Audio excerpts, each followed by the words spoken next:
জিন এবং মানুষের নফসের সঙ্গে খান্নাসরূপী শয়তানটিকে ঢুকিয়ে দেওয়া হয়েছে। তাই এই উভয় প্রাণীর নফসটিকে ভাগ করে দেখানো হয়েছে। জিন এবং মানুষের নফস ছাড়া আর কোথাও খান্নাসরূপী শয়তানটিকে ঢুকিয়ে দেওয়া হয়নি। তাই অন্য কোনো প্রাণীতে এবং সমগ্র সৃষ্টিরাজ্যে খান্নাসরূপী শয়তানের থাকবার অনুমতি তথা পারমিশন দেওয়া হয়নি। যেহেতু খান্নাসরূপী শয়তানটিকে সৃষ্টিরাজ্য এবং প্রাণীকুলের কোথাও থাকবার অনুমতি দেওয়া হয়নি, সেই হেতু খান্নাস, শয়তান, ইবলিস এবং মরদুদকে আর কোথাও পাওয়া যায় না এবং পাবার প্রশ্নই ওঠে না, কারণ তাহলে অঙ্কের আসল ফর্মুলাটি হারিয়ে যায়। হাকিকি শয়তান তথা আসল শয়তান যদিও একটি, কিন্তু রূপ ও গুণের প্রশ্নে চারটি।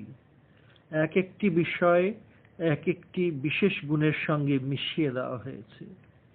একটি বিষয়ের রূপ ও গুণের প্রশ্নে শয়তানের যে বিশেষ রূপটি থাকার প্রয়োজন এবং সঠিক, সেটি মিলিয়ে মিশিয়ে দেওয়া হয়েছে। অন্য রূপটি থাকতে পারে না এবং থাকার প্রশ্নই ওঠে না, এবং বল প্রয়োগ করলে কোরআনিক ফর্মুলাটি নষ্ট হয়ে যায়। যেমন শয়তানুর রাজিম হবে, এখানে জোর করে ইবলিসুর রাজিম বলাই যায় না। বলতে গেলেই বাক্য এবং ভাব দর্শনের মিলটি থাকবে না এবং সমস্ত বিষয়টা উলটপালট হতে বাধ্য। তখনই বিষয়টি হবে মন গড়া, বানোয়াট এবং বিকৃত। কেবল ইবলিসুর রাজিমই নয়, বরং মরদুদুর রাজিম অথবা খান্নাসুর রাজিমও হবে না এবং হতেই পারে না। জোর করে বসাতে গেলেই ভুল হবে এবং সমস্ত বিষয়টা জগা খিচুড়ি পাকানো হবে। আবার ফাসা জাদু ইল্লা ইবলিস হতেই হবে। ফাসা জাদু ইল্লা শয়তান বললেই ভুল হবে, বাক্যের ভাব ও দর্শন আর থাকবে না। অন্য আরো যে দুইটি রূপ ও গুণ আছে, উহাও কোরআনের এই বাক্যে ব্যবহার করা যাবে না। যেমন ফাসা জাদু ইল্লা মরদুদ অথবা ফাসা জাদু ইল্লা খান্নাস বললেও ভুল হবে, কারণ বাক্যের ভাবধারার সঙ্গে আর মিলটি পাওয়া যাবে না। সুতরাং কোরআনের প্রতিটি বাক্যের ভেতর সঠিক ভাব প্রকাশের ফর্মুলাটি লুকিয়ে আছে। এই ফর্মুলাগুলো ভালোভাবে জানা না থাকলেই ভাবের জগা খিচুড়ি হতে বাধ্য। বিভ্রান্তি ও ভুল বুঝাবুঝির ক্ষেত্র তৈরি হয়ে যায় এবং তখনই ধর্ম নিয়ে বাড়াবাড়ি, ঝগড়া বিভক্তি তথা ফেরকাবাজির সূচনা হয়। তা না হলে ধর্ম বিষয়ে বলপ্রয়োগের প্রশ্নই ওঠে না। বলপ্রয়োগ শব্দটি তখনই আসবে যখন ভুল করা হবে, কারণ ভুল অনেক প্রকার হয় এবং অনেক প্রকার ভুল অনেক প্রকার ফেরকার জন্ম দেয়। সুতরাং ভুলের পেটেই ফেরকা নামক সন্তানেরা বাস করে। ফেরকা নামক সন্তানদের এক রূপে পাওয়া যায় না। কোনো কোনো ফেরকার সন্তান ফর্সা, কোনোটা কালো, আবার কোনোটা শ্যামলা। এখানে মানুষ মনের অজান্তে ভুল করে ফেলে। এই ইচ্ছাকৃত ভুল নয়, ইহা অজ্ঞতার ভুল। এই ভুল থাকবেই। এই ভুল হতে পরিত্রাণ পাওয়াটা বই পড়ে জ্ঞান অর্জন করে মোটেই সম্ভবপর নয়। যতই লেখাপড়া করুন, যতই গবেষণা করুন এবং যতই ঘোরাঘুরি করুন না কেন, এই ভুল হতে পরিত্রাণ পাওয়াটি মোটেই সম্ভবপর নয়।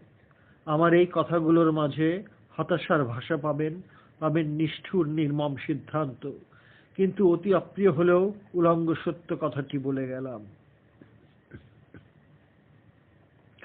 এই ভুল হতে পরিত্রাণ পাওয়ার বিষয়টি হলো তকদির। জন্মের আগেই আপনার তকদির নির্ধারিত হয়ে আছে। সুতরাং আমাকে যা তা বলতে পারেন, কিন্তু তকদির খণ্ডাবার উপায় নাই। তকদির একমাত্র আল্লাহ পাক খণ্ডাতে পারেন, যদি তার দয়া হয়। কারণ আগুনের মুবরাম বা অপরিবর্তনীয় তকদিরটিও কিছুক্ষণের জন্য আল্লাহ পাক বদলিয়ে শান্তির রূপটি ধারণ করার হুকুম দিয়েছিলেন বন্ধু ইব্রাহিমের জন্য। সুতরাং আল্লাহর আশেক তথা প্রেমিক হতে চেষ্টা চালিয়ে যান। যদি আল্লাহর প্রেমিক হতে পারেন এবং আল্লাহ যদি প্রেমিক রূপে আপনাকে গ্রহণ করে নেন, তাহলে তার রহমত এবং হিকমত জানতে পারেন।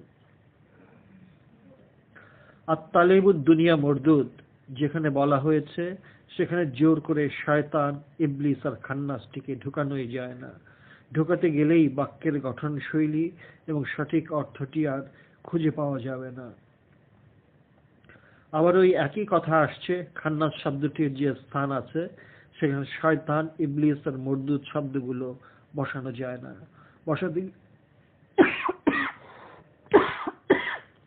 বসাতে গেলেই ভুল হবে।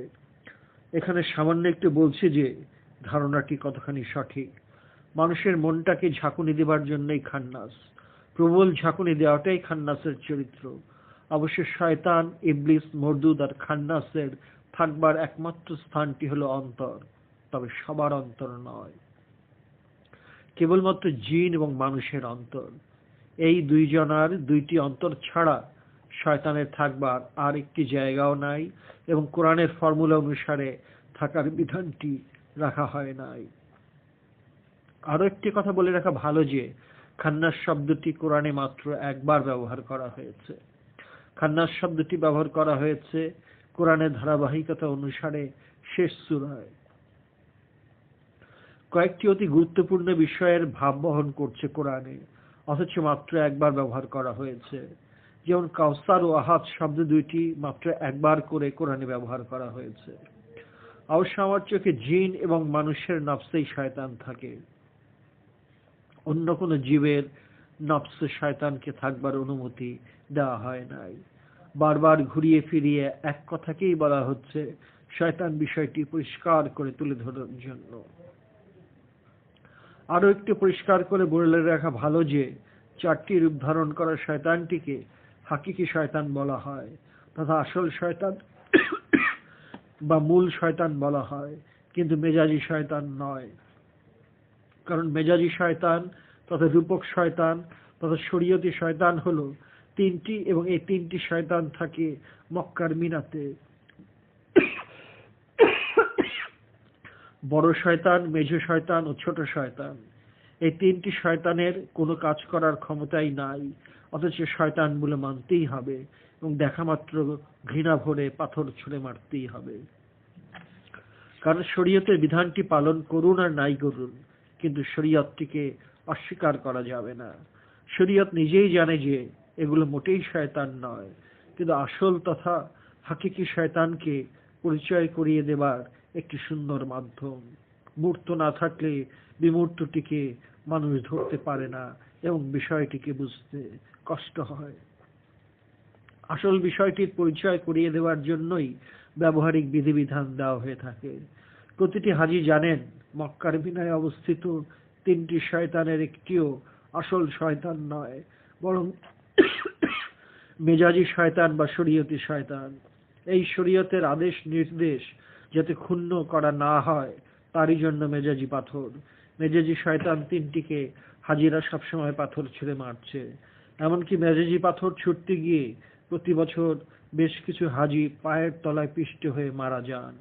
হাকিকি শয়তান তথা আসল শয়তানের যদি মানুষ এবং জিন ছাড়া আর কোথাও থাকার অনুমতি না থাকে, তাহলে মক্কার মিনায় অবস্থিত তিনটি শয়তান যে মেজাজি শয়তান তাতে আর বিন্দুমাত্র সন্দেহের অবকাশ থাকে না।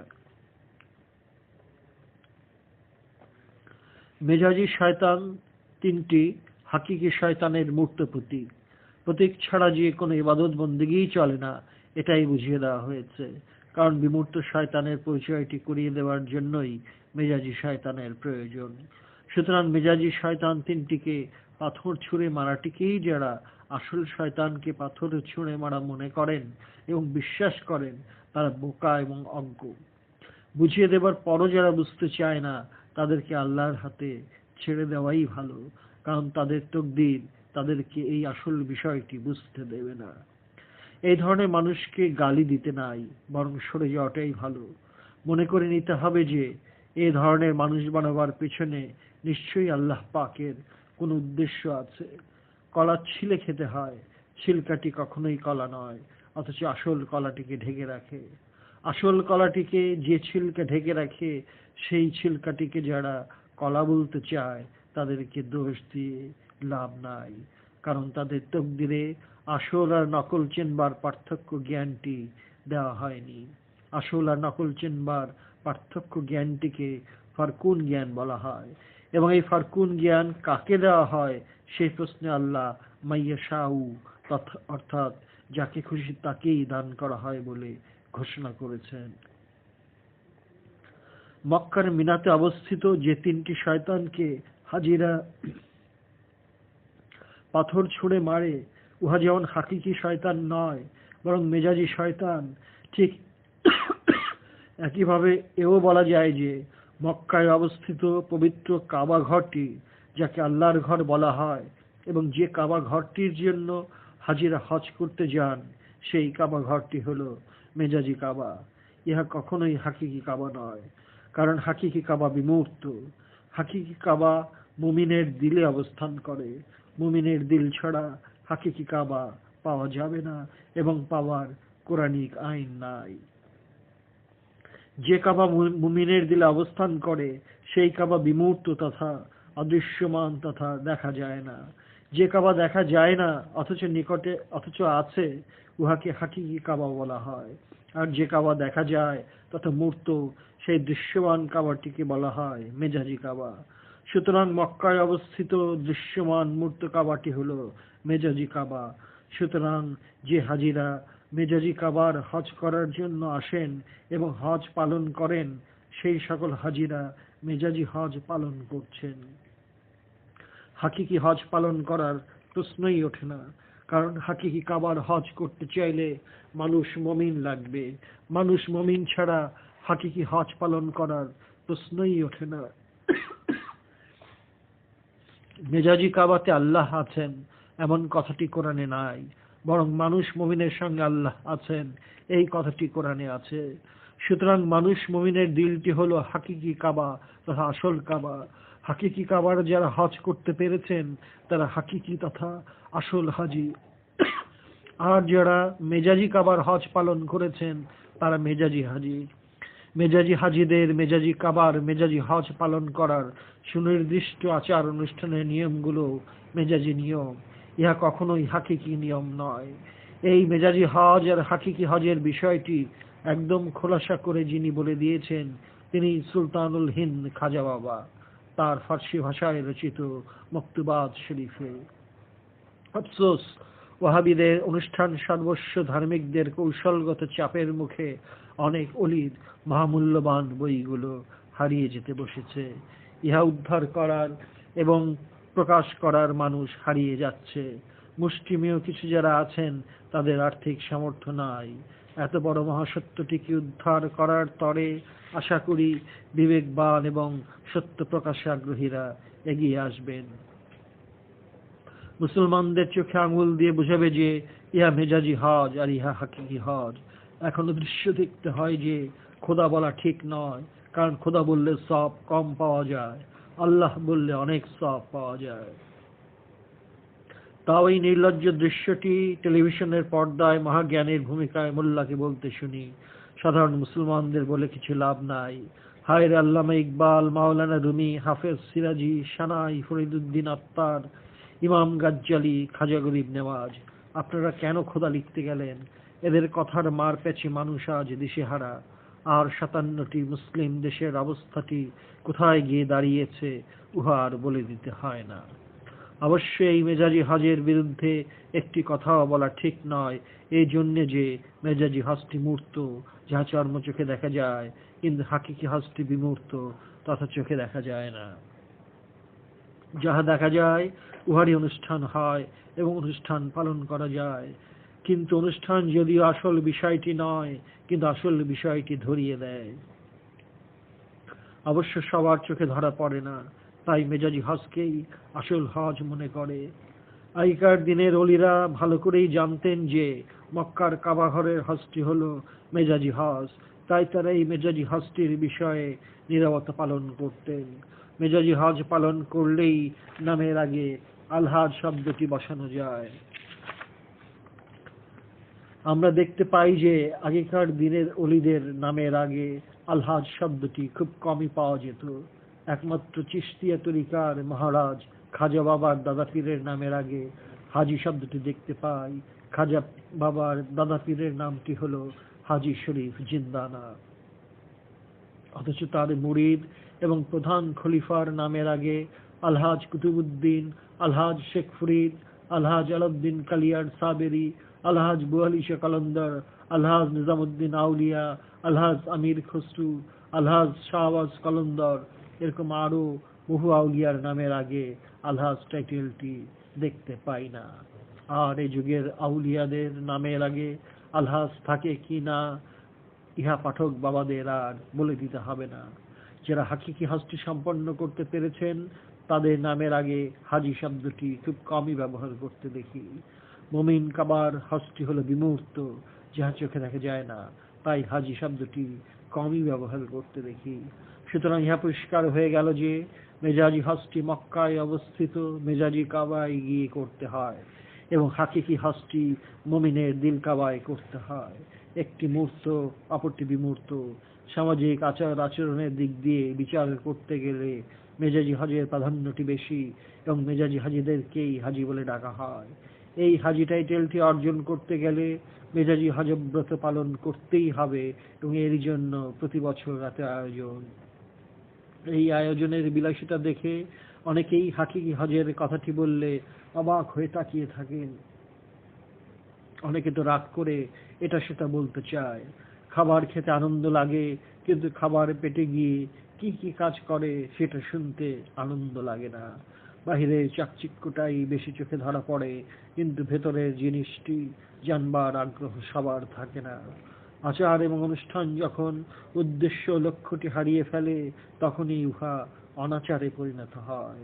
ঘর বাড়ি ছেড়ে মনে গেলেই ফকির হওয়া যায় না, বরং ফকির হওয়া যায় তখনই যখন সাধক আপন নফস হতে, রূহ হতে নয়, খান্নাসরূপী শয়তানটিকে বাহির করে দিতে পারে তথা তাকে মুসলমান বানিয়ে ফেলতে পারে।